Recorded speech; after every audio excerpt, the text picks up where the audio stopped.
berdasarkan apa yang sudah ditentukan oleh kebijakan pemerintah, khususnya Astacita Presiden kita, khususnya yang nomor 2, bagaimana memantapkan pertahanan keamanan negara dan mendorong adanya kemandirian bangsa melalui swasembada pangan, kemudian energi, air, kemudian energi hijau, energi biru. Kala dia mencoba untuk meningkatkan produksi, ternyata untuk mendapatkan pupuk aja susah. Ya.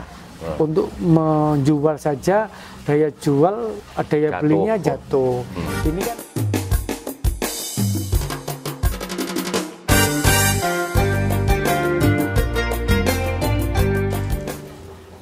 Assalamualaikum warahmatullahi wabarakatuh. Pemirsa dimanapun Anda berada, kita tahu bahwa Presiden Republik Indonesia Bapak Prabowo Subianto sedang menggencarkan terutama ketahanan pangan. Nah, hal ini tertuang dalam program utamanya Astacita. Bicara ketahanan pangan, ada yang lebih krusial sebagai pondasi utama, yaitu terutama sektor pertanian. Nah, kebetulan saat ini saya bersama Bapak Dandim Banyuwangi, yaitu Bapak Letkol ARH Joko Suboyo Esos Mhan. Betul Pak Ge? Assalamualaikum Pak. Waalaikumsalam. Gimana kabarnya ini Pak? Alhamdulillah luar biasa, sehat selalu. Alhamdulillah kita diberikan suatu kesehatan dalam pengabdian. Sehari-harinya saya pantau Pak Dandim ini all round dalam berkegiatan itu. Gimana membagi waktunya ini Pak? Ya, sebagaimana menjadi tugas kita dalam memberikan pengabdian kepada masyarakat dan bangsa. Jadi dengan beberapa tugas-tugas yang menjadi baik itu tugas pokok maupun tugas tambahan, ya bagaimana kita mengemas dalam setiap hari kita harus bisa produktif. Karena di dalam masyarakat ini kan ibarat kita 24 jam itu dinamika cukup tinggi. Betul. Bagaimana kita bisa menyentuh mungkin di pagi hari, mungkin di siang hari, mungkin di sore hari, bahkan ada beberapa di malam hari yang memang perlu kehadiran kita untuk bersama-sama dengan mereka. Oke, ini menarik pemirsa. Ternyata beliaunya ini sudah sedemikian rupa mengatur agenda ya, yang begitu padat. Nah, sebelum kita membahas tema utama soal ketahanan pangan, kita harus lebih dulu mengenal siapa beliau dan bagaimana beliau sebelumnya itu di mana. Ini Pak, ini penting ini. Hanya pemirsa biar tahu. Pak Dandim, sebelum Pak Dandim ini tahun berapa Pak di Banyuwangi Pak? Kami masuk di tahun 2024, di pertengahan tahun. Pertengahan tahun ya. Itu. Sebelum ini Pak Dandim dinas di mana itu? Sebelumnya saya berdinas di Jakarta sebagai Komandan Batalion Haranut 10 Kodam Jaya yang mengawaki alutsista rudal Star Trek. Ya, seperti itu. Jadi pengalamannya sampai ke sana ya. Alhamdulillah diberi tugas untuk membawa pasukan pengamanan ibu kota di Jakarta. Itu. Ya. Nah, perbandingannya sekarang, Pak, antara ketika dinas di ibu kota ya dengan di daerah seperti Banyuwangi ini, kira-kira seperti apa? Ada unsur pembeda pastinya itu ya. Ya. Seperti apa itu, Pak, kira-kira, Pak? Jadi sangat berbeda sekali dalam dua tipe satuan yang berbeda. Sebelumnya kami sebagai satuan tempur atau satuan bampur yang memiliki tugas pokok memberikan pengamanan dengan alutsista berdasarkan tipologi satuan. Kebetulan kami Haranut, berarti alutsista kami rudal. Dan tugas pokoknya adalah memberikan pengamanan kepada ibu kota, khususnya objek vital nasional. Kalau di Jakarta kesibukan kita tidak lepas dari pengamanan VVIP maupun VIP, baik itu pejabat negara, presiden, Papres maupun kegiatan penting yang sifatnya strategis, bagaimana mengamankan ibu kota dari berbagai macam dinamika. Kemudian beralih kepada wilayah Kabupaten Banyuwangi yang kami masuk di satuan teritorial. Dinamikanya itu berbeda. Dinamika kami adalah lebih cenderung kepada bagaimana kita melayani kepada masyarakat. Sifatnya teritori, memberikan pendampingan dan penguasaan geografis maupun sosial budaya sampai dengan keamanan di dalam suatu wilayah. Ini dinamikanya cukup berbeda. Jadi kita harus bisa benar-benar menyatu bersama-sama dengan masyarakat dan rakyat sebagai objek maupun subjek yang berada di tugas-tugas kita seperti itu. Nah, ketika pertama kali nih Pak ya masuk ke Banyuwangi pertengahan tahun 2024 ya. Tentu kan ada semacam, karena ini masalah baru ya, daerah-daerah baru, teritorial baru kan begitu. Apa kesan pertama kalian dirasakan oleh Pak Dandim ini? Kesan pertama tentunya saya sangat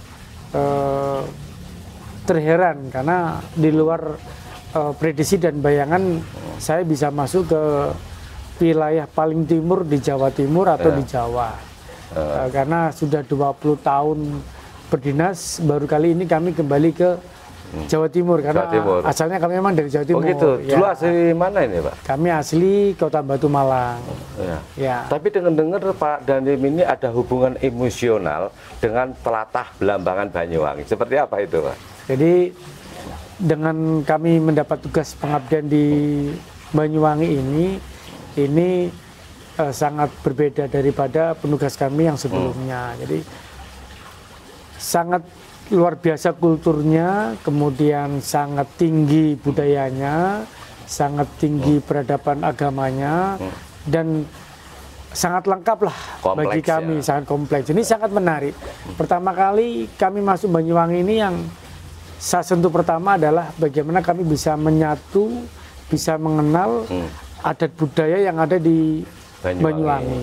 Karena yang kami ketahui adalah banyak pejabat, banyak senior, banyak orang dari luar wilayah Banyuwangi yang berbondong-bondong untuk mau mengenal, apalagi kami yang bertugas. Jadi itu yang pertama kali kami pengen mengenal Banyuwangi ini dari sosok wilayah utara Banyuwangi sampai dengan selatan, termasuk di dalamnya dari sisi wilayah barat sampai dengan sisi timur. Ini sangat menarik dan itu menjadi kami satu kejiwaan yang utuh.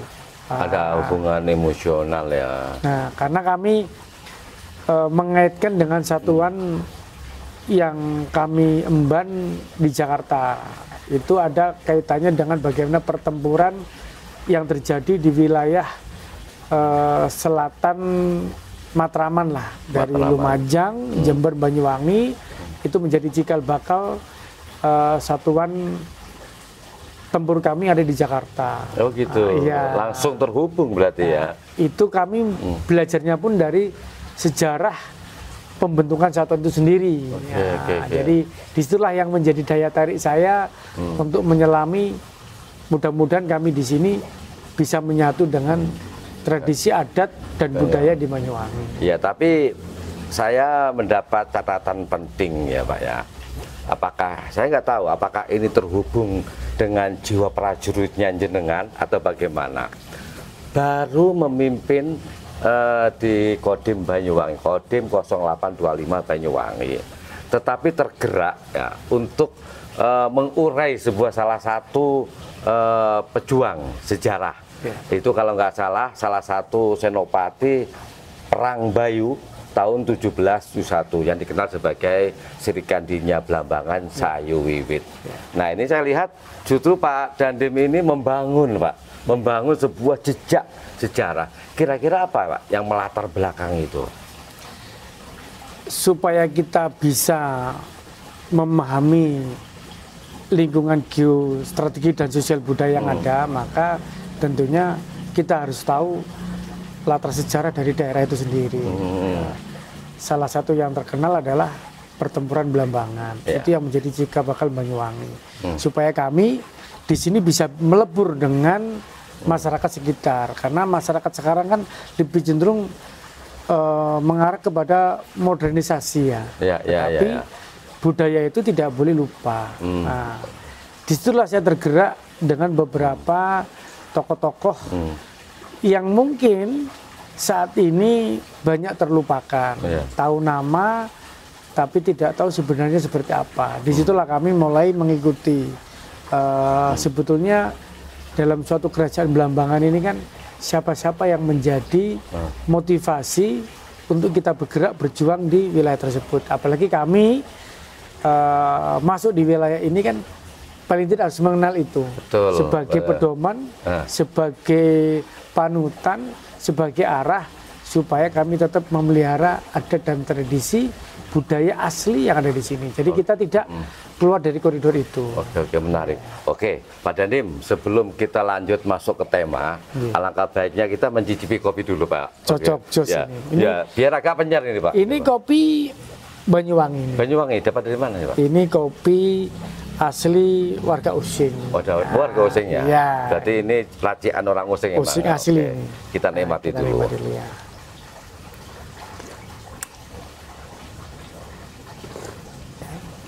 Robusta atau Arabica ini? Rasanya rasa Robusta ini. Iya, betul. Oke. Sebenarnya kalau kita tradisi ngopi itu ada nilai filosofinya loh, Pak Dandim. Ngopi itu ngolah pikir. Jadi makanya kenapa orang ngopi kok penyar, karena ngolah pikir masalahnya itu. Betul. Itu yang menarik itu. Oke, Pak Dandim, sekarang kita mencoba mengurai ketahanan pangan terutama sektor pertanian. Kami melihat dari berbagai kegiatan rutinitas, Pak Dandim ini seringkali terlibat secara langsung, terutama upaya menggairahkan dunia pertanian, kan begitu. Ini juga menjadi fondasi ketahanan pangan nasional ya, Pak. Kira-kira apa yang menarik di Banyuwangi ini, Pak? Ya. Berdasarkan apa yang sudah ditentukan oleh kebijakan pemerintah, khususnya Astacita Presiden kita, khususnya yang nomor 2, bagaimana memantapkan pertahanan keamanan negara dan mendorong adanya kemandirian bangsa melalui swasembada pangan, kemudian energi, air, kemudian energi hijau, energi biru. Maka di Banyuwangi ini memiliki potensi yang cukup luar biasa. Tidak lepas dari itu, namanya kita ketahanan pangan, maka tidak terlepas daripada bagaimana kita mengembangkan sektor pertanian. Kami secara teritori memiliki tugas memberikan pendampingan kepada para petani di sektor pertanian, memberikan pendampingan kepada dinas pertanian untuk mewujudkan mencapai target bagaimana ketahanan pangan ini terpelihara. Karena kan Bapak Presiden swasembada pangan harus kita rebut nih. Ya, betul. Dengan waktu yang sesingkat-singkatnya. Otomatis bagaimana kita bisa menjadi lumbung pangan. Maka dari itu, mau tidak mau, kita tidak bisa hanya sekedar melihat, tetapi harus bersama mereka, harus turut serta bersama mereka untuk mengajak, memotivasi. Kehadiran kita ini kan tentunya menjadi motivasi dan menjadi merubah pola pikir mereka untuk menjadi value tersendiri, bahwasanya begitu pentingnya sektor pertanian ini.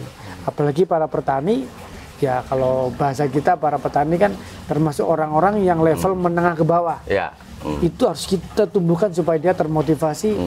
Peran dia cukup luar biasa untuk memberikan pengaruh, mewujudkan apa yang dicita-citakan oleh Bapak Presiden, yaitu swasembada pangan. Oke, ini tadi ada sekelumit kalimat yang terucap dari Pak Dandim, mengajak dan memotivasi. Oke, kita pada fokus ini dulu, Pak. Sebelumnya, Pak, para petani ini mengalami cukup trauma panjang, Pak. Satu, gara-gara harga pupuk yang tinggi, Namun begitu panen ternyata harganya jatuh. Ya. Sehingga banyak mereka yang berputus asa. Bahkan kadang-kadang untuk mendapatkan pupuk kada itu aja susah. Ya, susah. Kalaupun dapat ternyata ada praktek-praktek oknum mafia yang memalsukan pupuk ini. Kira-kira seperti apa, Pak? Membangun ketika para petani sebelumnya itu terjebak dalam rasa trauma. Kemudian tadi itu memotivasi. Kira-kira seperti apa kerangkanya itu, Pak? Ya.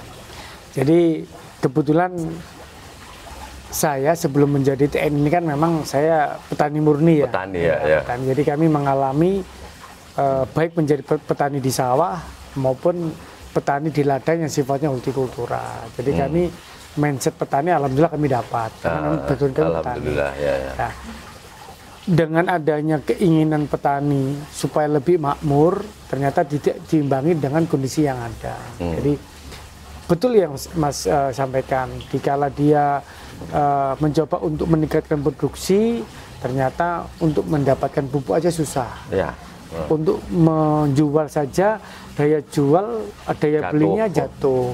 Ini kan akhirnya para petani pun yang penting saya untung, justru malah mungkin impas. Ya. Justru kondisi tertentu malah rugi.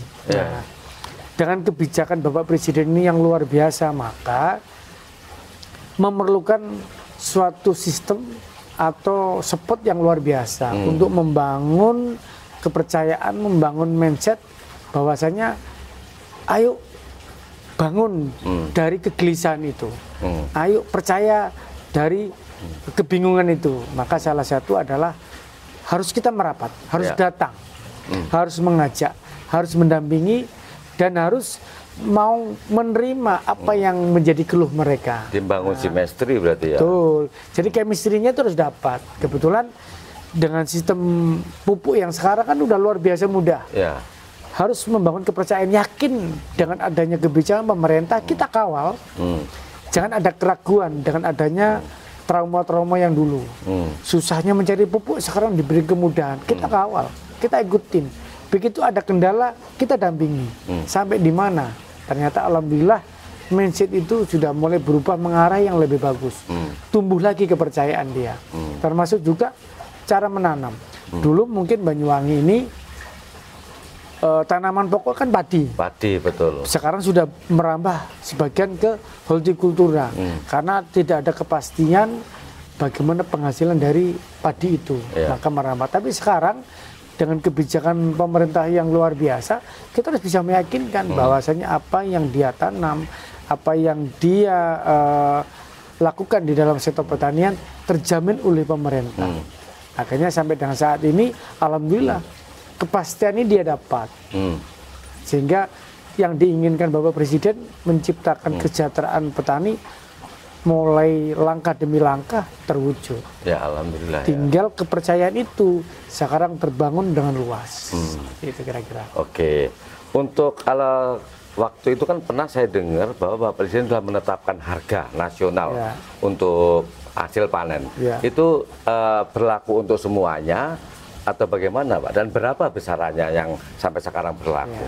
Terkait mengarah kepada hasil pertanian khususnya padi, itu sudah ditentukan di dalam peraturan kepada Bulog bahwasanya harga yang diberikan kepada petani adalah 6.500. Nah, itu berlaku sama di Indonesia. Ini harga yang ditetapkan. Terjamin. Maka, terjamin. Dari Bulog sini sudah siap. Karena kita sudah menjalin komunikasi, kita sudah bekerja sama dan kita bersama-sama di lapangan untuk mewujudkan ini. Jadi setiap kita di lapangan pasti ada kami dari teritorial, ada Babinsa, Koramil, termasuk kami, ada dinas pertanian, ada BPL, ada Bulog sendiri, bersama-sama ke lapangan meyakinkan bahwasanya harga 6.500 itu tepat dan diterima oleh petani. Jadi tidak main-main. Tidak main-main seperti Pak, itu. ini menarik, Pak. Harga yang ditetapkan secara nasional 6.500. Dulu, Pak, petani itu yang ketika masa-masa trauma itu kerap kali penetapan harga per kilo 6.500 itu masih dihubungkan atau dikurangi yang namanya sistem TARA, Pak. Ya. Sekarang berlaku nggak TARA itu? Nah, sekarang tidak berlaku. Jadi 6.500 itu harus sudah bisa diterima oleh petani langsung. Jadi sudah tidak berlaku untuk TARA. Nah, itu pun juga kita melakukan pendekatan kepada petani, karena petani ini kan masih ada yang percaya dengan tengkulak, percaya dengan ijon. Setelah kita gambarkan, kita hitung dengan matang, ternyata lebih banyak rugi kepada mereka. Tetapi Bulog sudah memberikan jaminan. Saat ini alhamdulillah di Banyuwangi ini para petani dengan pendampingan kita 6.500 itu bisa terserap secara murni, baik dibayar Bulog secara cash maupun transfer tanpa ada potongan, tanpa ada TARA. Oke, gitu. Pak, bicara tadi tengkulak atau sistem ijon, Pak. Memang masyarakat petani waktu itu kan kerap bermain di situ. Bahkan ada ketidakpercayaan dari para petani terhadap Bulog. Nah, ini gimana ceritanya? Kok sekarang mereka tiba-tiba itu mempercayai Bulog? Apakah ini peran tadi mengajak dan memotivasi itu? Ya. Sebetulnya dulu kita sudah melaksanakan sergap ya, serbuan gabah. Karena dulu terpisah bagaimana sektor pertanian berjalan, sektor penyerapan gabah berjalan, itu masing-masing. Sekarang ini luar biasa, Mas. Jadi hulu ke hilir ini menyambung. Dengan menyambung inilah, maka sektor pertanian kita sentuh dulu. Dengan beberapa program dari pemerintah, dengan pendampingan dan kerjasama yang luar biasa karena menyentuh semua stakeholder yang terkait dalam pertanian. Kemudian mengarah kepada hasil panen, yaitu di Bulog. Nah, masa dulu kenapa orang lebih suka dengan Bulog, dengan ijon? Karena saat itu mungkin ada beberapa permasalahan yang tidak memberikan keyakinan kepada petani. Tetapi dengan saat ini sistem yang baru, kemudian jaminan yang baru, maka ini menjadi tantangan bagi kita merubah mindset para petani ini untuk bisa mengetahui hulu ke hilir. Alhamdulillah dengan kita bekerja bersama-sama, turun ke lapangan bersama-sama, baik kami dari Kodim, dari Dinas Pertanian, dari Bulog, ternyata itu bisa memberikan edukasi kepada mereka, bisa memberikan keyakinan kepada mereka bahwasanya program pemerintah ini bisa diterima mereka secara utuh. Nah, alhamdulillah tercapai. Jadi karena kita berkat kerja sama-sama. Kalau satu persatu tidak mungkin. Kami tim, terjun ke lapangan tim supaya mindset itu terbangun. Oke, sekarang perbandingan, Pak. Perbandingan. Selama dari Kodim Banyuwangi ini memberikan pendampingan kepada para petani, seperti yang disebutkan tadi Pak Dandim bahwa sekarang begitu mudahnya untuk mendapatkan pupuk dan itu terjamin original, kan itu. Nah, kira-kira perbandingan untuk hasil panen, Pak, dari yang sebelum didampingi dengan didampingi sekarang, yang kemudian sebelumnya itu dikuasai kelompok tengkulak atau sistem ijon, sekarang bergeser ke Bulog, itu gimana perbandingannya itu, Pak? Sebetulnya untuk meningkatkan suatu produksi itu, dari Dinas Pertanian sendiri memiliki beberapa metode, beberapa modifikasi untuk menciptakan luas tambah tanam yang semakin meningkat. Jadi dengan adanya dulu sistem tradisional, kita sudah menyentuh kepada sistem modernisasi, termasuk petani yang lama menjadi petani milenial. Ini yang dikembangkan. Ini luar biasa. Dengan adanya kemudahan sistem pupuk, kemudian sistem penanaman dan sistem bagaimana mengolah tanah sampai dengan tanam secara mudah, ini bisa meningkatkan produksi. Kalau dulu kita mengenal perbandingannya, ya kan, setahun kita bisa panen hanya 2 kali. Sekarang dengan modifikasi metode tertentu yang dilaksanakan oleh Dinas Pertanian dan beberapa kolaborasi dan pendampingan, itu kita bisa mengarah kepada IP 300 maupun IP 400. Untuk itu kan ada beberapa stakeholder yang harus berperan aktif. Contohnya kalau kita berbicara padi, maka kebutuhan air harus cukup. Irigasinya ya. Ya, sekarang sudah ada ikatan, sudah ada hubungan antara dinas pertanian dengan dinas pengairian, dengan PU dan lain sebagainya, itu menjadi satu sistem yang utuh. Maka sudah pasti produksi akan meningkat seperti itu. Oke, selama memberikan pendampingan sekarang Pak, tentu kan ada kendala-kendala tertentu ya, atau pengaduan-pengaduan dari para petani. Kira-kira yang paling krusial Pak, kendala apa ditemukan di lapangan itu? Yang pertama, kendala yang paling krusial adalah kita berperang mindset. Karena petani kita adalah petani lokal yang cenderung tradisional ya. Tradisional. Ya. Jadi apabila kita berikan suatu alat yang modern, maka susah untuk mengoperasikan, sehingga dia menggunakan sistem manual. Manual ini kan membutuhkan waktu yang lama. Biaya besar. Kemudian karena waktu lama, akhirnya petani ini enggan untuk mengerjakan sendiri. Akhirnya diberikanlah kepada tengkulak, ditebaskanlah ibarat kata. Mencari mudahnya aja, yang penting aku menanam, kemudian saat panen tak tebaskan, aku tinggal terima uangnya. Itu sangat merugikan bagi petani. Kenapa? Karena ternyata perbandingan harga dan lain sebagainya itu jauh. Dan sekarang itu yang perlu kita edukasi, bahwasanya dengan sistem baru, modifikasi baru, itu lebih menguntungkan. Petani bisa mengerjakan sendiri, kemudian bisa panen sendiri, sehingga tidak ada kebocoran dalam hal hasil seperti itu. Kemudian yang berikutnya adalah memang di masa hujan itu kebutuhan air cukup. Yang menjadi tantangan kita adalah akan menginjak ke masa kemarau. Nah, ini yang harus dipikirkan, bagaimana kebutuhan air mencukupi untuk sektor pertanian. Karena kalau air tidak mencukupi, maka produksi pun juga akan tidak maksimal. Terpengaruh Makanya salah satu yang sekarang sedang kita laksanakan bersama teman-teman dari dinas pengairan, bagaimana dam-dam yang ada itu bisa dinormalisasi sehingga air bisa dimanfaatkan seluas-luasnya. Kemudian kita juga melihat bagaimana irigasi-irigasi yang ada itu bisa maksimal.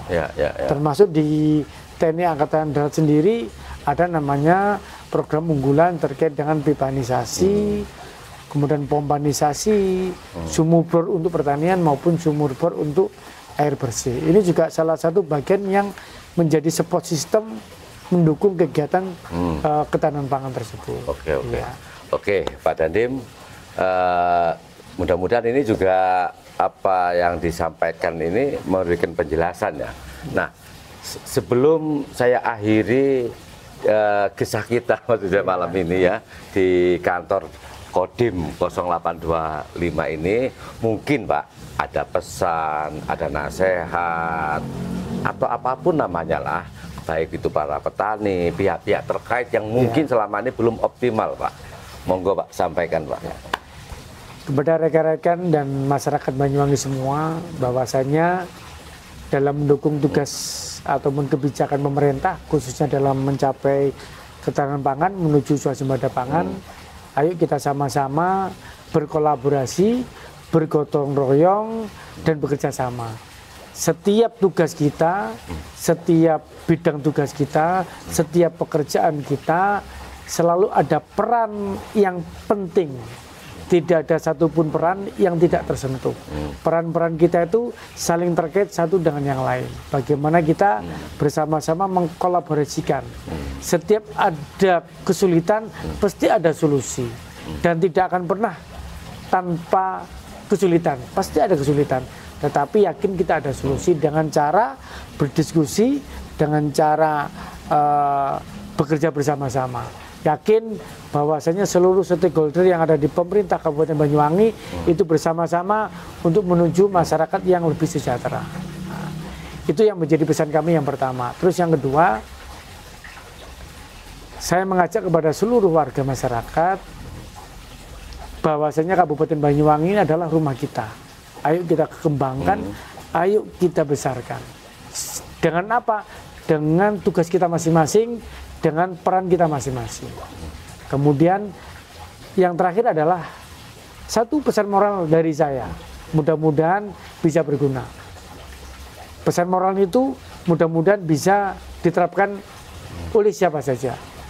Apakah pesan moral itu tidak perlu menjadi hebat, yang penting kita bermanfaat, karena kehebatan bukan milik kita. Tidak perlu menjadi sempurna, yang penting kita berguna, karena kesempurnaan bukan milik manusia.